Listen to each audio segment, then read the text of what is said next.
after Dan moved to B, he began regular visits to a large government hospital. The steady stream of wounded men returning from the front became a double challenge to Dan, and while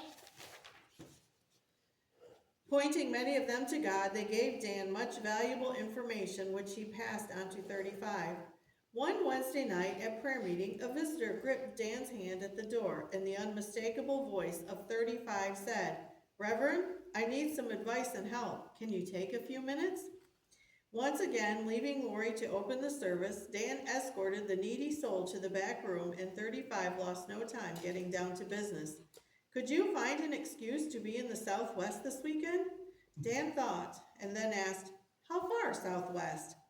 "I think as far as N would do the job," said 35. "Could you arrange it?" "If I could get a phone call like before, I might arrange it." "Perfect," beamed 35. "Boy, you always seem to have the answer. We have a courier coming from the proving grounds out west. There are always 3 separate couriers who carry these top secret documents, each one only carrying part of the information. Somewhere along the line, we have been losing some of it, and if we lose what is coming this weekend, the enemy might have enough papers to find out what they want to know. Now, here's how you will know our man." Quickly, 35 described the courier and the bag he would be carrying, promised to make a fake call to give Dan his invitation, handed him a good sum of money, and started for the back door. Then he stopped, turned slowly around, and placing his hands on Dan's shoulder, said in a tone which Dan had not heard him use before, "21 plus, do you want out of this? Are you ready to quit? You've already done enough, and several times you have almost paid the full price with your life. You can resign anytime you wish. Any trip could be your last one, you know." The agent's solicitude touched Dan's heart, but he brushed aside any feeling of self-concern and said simply, "Sir, when the enemy quits, I'll quit." 35's grip on Dan's shoulders tightened, and then in a husky voice he whispered, "Thank you," and turning quickly, he went out into the night.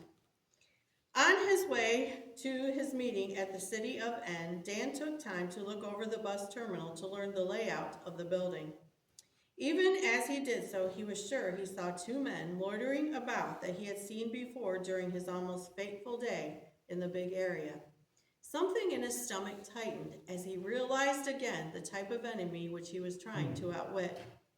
The weekend services were good. Promptly at midnight on Sunday, one of the men from the church deposited him on the sidewalk in front of the terminal at N.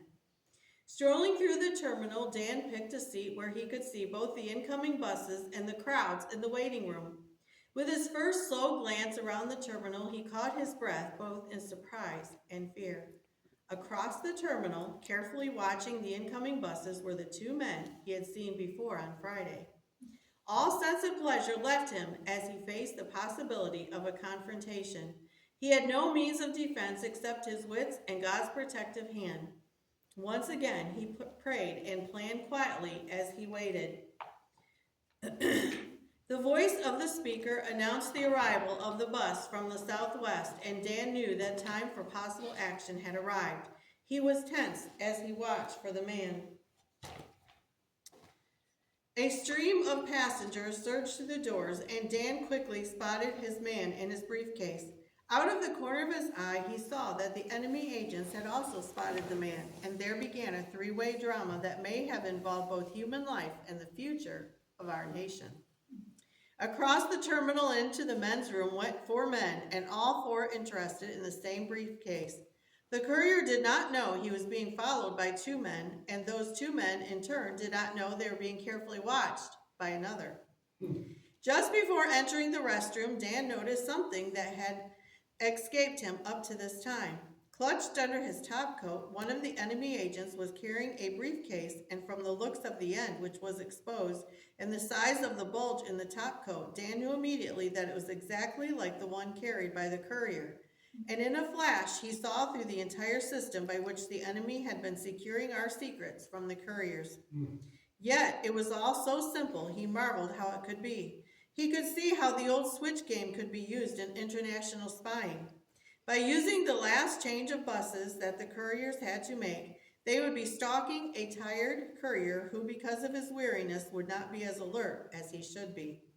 By having two agents work together, it would be much easier, for one could create some kind of distraction while the other managed the switch.